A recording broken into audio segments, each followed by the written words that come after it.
Today we're going to start reading Chapter 2 of Harry Potter and the Sorcerer's Stone. So we read Chapter 1 so far, and I hope you enjoyed it. In that chapter, we found out that Harry's parents were killed by you-know-who, or Voldemort. But when Voldemort went to kill baby Harry, he wasn't able to, and somehow maybe lost his powers, but he disappeared, and everyone in the magical world was really excited. But baby Harry didn't even know what happened, and Dumbledore decided that it would be best for him to live with his aunt and uncle, the Dursleys, who are not a fan of Harry, are not a fan of his parents or the world they're a part of. But Dumbledore thought it was best because he was like, if Harry grows up being so famous, it's really going to get to his head. So it's best for him to live with his aunt and uncle. So you all made some predictions. A lot of you were like, I don't think the Dursleys are going to be very nice to him. And in this chapter, we're actually jumping ahead 10 years and we're going to find out how he's been living and what his life is like now. Chapter 2, The Vanishing Glass. Nearly 10 years had passed since the Dursleys had woken up to find their nephew on the front step. But Privet Drive had hardly changed at all. The sun rose on the same tidy front gardens and lit up the brass number 4 on the Dursleys' front door. It crept into their living room, which was almost exactly the same as it had been on the night when Mr. Dursley had seen that fateful news report about the owls. Only the photographs on the mantelpiece really showed how much time had passed. 10 years ago, there had been lots of pictures of what looked like a large pink beach ball wearing different colored bonnets. But Dudley Dursley was no longer a baby, and now the photographs showed a large blond boy riding his first bicycle, on a carousel at the fair, playing a computer game with his father, being hugged and kissed by his mother.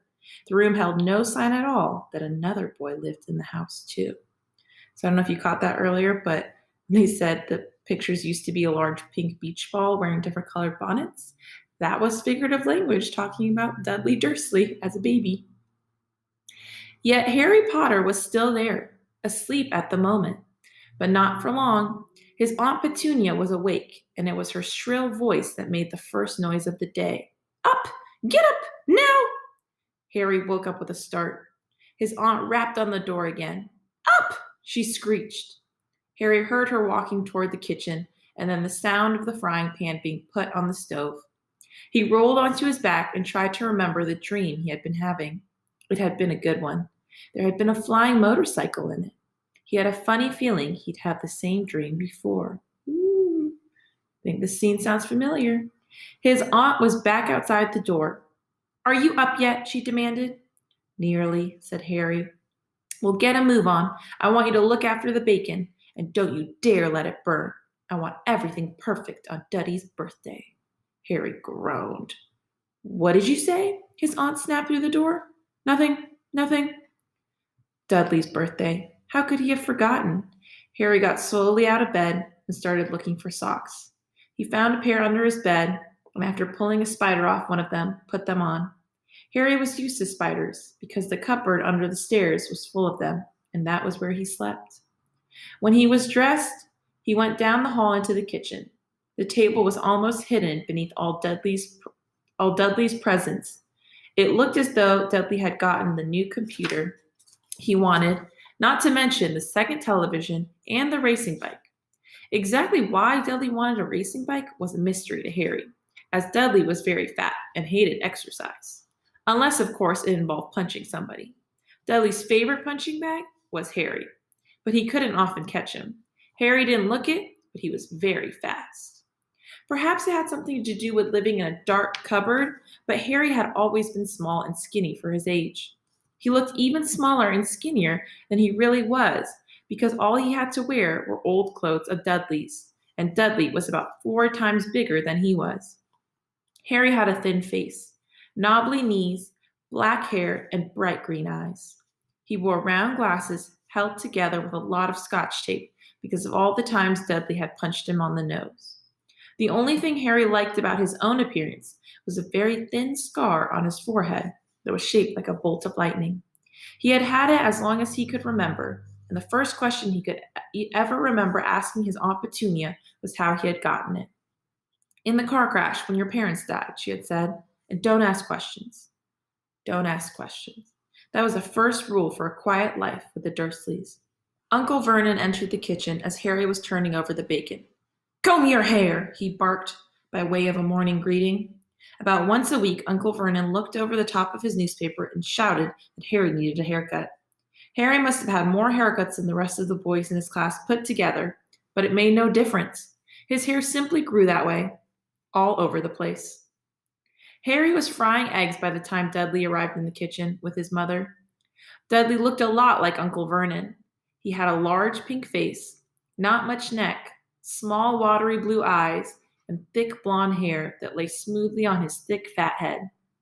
Aunt Petunia often said that Dudley looked like a baby angel. Harry often said that Dudley looked like a pig in a wig. Harry put the plates of egg and bacon on the table, which was difficult as there wasn't much room. Dudley, meanwhile, was counting his presents. His face fell. 36, he said, looking up at his mother and father. That's 2 less than last year. Darling, you haven't counted Aunt Marge's present. See, it's here under this big one from Mummy and Daddy. All right, 37 then, said Dudley, going red in the face. Harry, who could see a huge Dudley tantrum coming on, began wolfing down his bacon as fast as possible, in case Dudley turned the table over.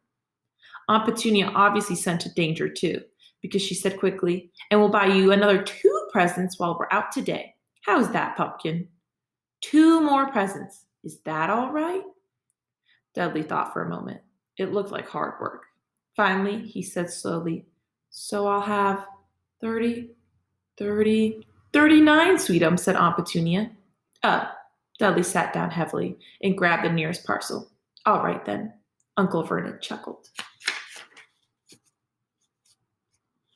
Little Tyke wants his money's worth, just like his father. Attaboy, Dudley, he ruffled Dudley's hair.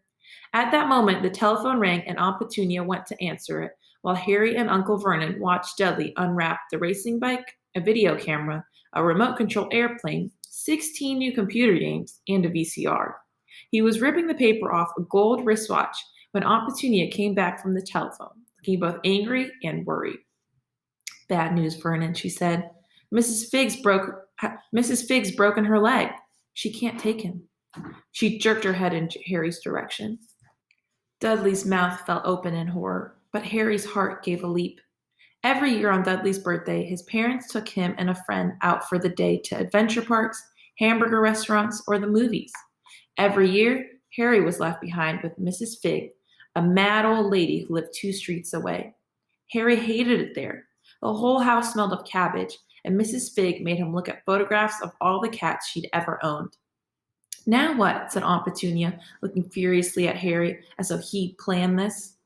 Harry knew he ought to feel sorry that Mrs. Figg had broken her leg, but it wasn't easy when he reminded himself it would be a whole year before he had to look at Tibbles, Snowy, Mr. Paws, and Tufty again. We could phone Marge, Uncle Vernon suggested. Don't be silly, Vernon. She hates the boy. The Dursleys often spoke about Harry like this, as though he wasn't there, or rather, as though he was something very nasty that couldn't understand them, like a slug. What about, what's her name? Your friend, Yvonne? On vacation in Majorca, snapped Aunt Petunia. You could just leave me here, Harry put in hopefully. He'd be able to watch what he wanted on television for a change, and maybe even have a go on Dudley's computer. Aunt Petunia looked as though she just swallowed a lemon. And come back and find the house in ruins? She snarled. I won't blow up the house, said Harry, but they weren't listening. I suppose we could take him to the zoo, said Aunt Petunia slowly, and leave him in the car? That car's new. He's not sitting in it alone. Dudley began to cry loudly. In fact, he wasn't really crying. It had been years since he'd really cried, but he knew that if he screwed up his face and wailed, his mother would give him anything he wanted. Dinky Duddiums, don't cry. Mummy won't let him spoil your special day, she cried, flinging her arms around him. I don't want him to come, Dudley yelled between huge pretend sobs. He always spoils everything. He shot Harry a nasty grin through the gap in his mother's arms. Just then, the doorbell rang. "Oh, good Lord, they're here," said Aunt Petunia frantically. And a moment later, Dudley's best friend, Piers Polkiss, walked in with his mother. Piers was a scrawny boy with a face like a rat. He was usually the one who held people's arms behind their backs while Dudley hit them. Dudley stopped pretending to cry at once.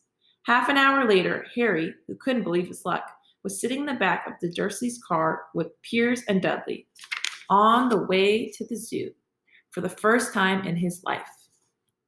His aunt and uncle hadn't been able to think of anything else to do with him, but before they left, Uncle Vernon had taken Harry aside. "I'm warning you," he said, putting his large purple face right up close to Harry's. "I'm warning you now, boy. Any funny business, anything at all, and you'll be in that cupboard from now until Christmas." "I'm not going to do anything," said Harry. "Honestly." But Uncle Vernon didn't believe him. No one ever did. The problem was, strange things often happened around Harry, and it was just no good telling the Dursleys he didn't make them happen. Once, Aunt Petunia, tired of Harry coming back from the barber's looking as though he hadn't been at all, had taken a pair of kitchen scissors and cut his hair so short he was almost bald except for his bangs, which she left to hide that horrible scar. Dudley had laughed himself silly as Harry, who spent a sleepless night imagining school the next day, where he was already laughed at for his baggy clothes and taped glasses. Next morning, however, he had gotten up to find his hair exactly as it had been before. It had been before Aunt Petunia had sheared it off. He had been given a week in his cupboard for this, even though he had tried to explain that he couldn't explain how it had grown back so quickly. Another time, Aunt Petunia had been trying to force him into a revolting old sweater of Dudley's, brown with orange puffballs. The harder she tried to pull it over his head, the smaller it seemed to become, until finally it might have fitted a hand puppet, but certainly wouldn't fit Harry. Aunt Petunia had decided it must have shrunk in the wash, and to his great relief, Harry wasn't punished. On the other hand, he'd gotten into terrible trouble for being found on the roof of the school kitchens. Dudley's gang had been chasing him as usual, when, as much to Harry's surprise as anyone else's, there he was sitting on the chimney. The Dursleys had received a very angry letter from Harry's headmistress, telling them Harry had been climbing school buildings.